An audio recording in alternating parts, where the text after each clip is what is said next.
नहीं दे पाए थे जब द्रौपदी का वस्त्र अपहरण हो रहा था और पूछ रही थी चीख करके। तो जब उपदेश कर रहे थे ना सरसैया में पड़े हुए, बोले बहुत धर्म का निर्णय कर रहे हो इस समय। तो उनका बेटी उस समय मेरी बोलने की सामर्थ्य नहीं थी, क्योंकि पापी दुर्योधन का अन्न खाया था। बहुत प्रभाव पड़ता है।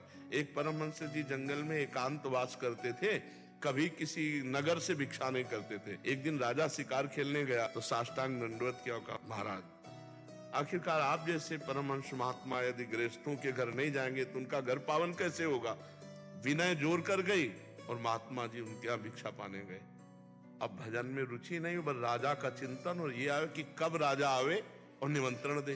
2-3 दिन में राजा फिर आ गए। अब वहां महल में प्रसाद पा रहे थे तो देखा रानी के श्रृंगार गृह की तरफ तो एक हार टंगा हुआ था। तो परोसने के लिए लाने के लिए गए, वो हार उठाया झोली में डाल लिया, प्रसाद पाया और जंगल में आ गए।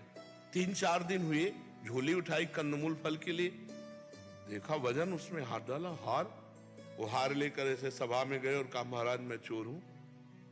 एकांत ले गए तो बोले इसका कारण तू है।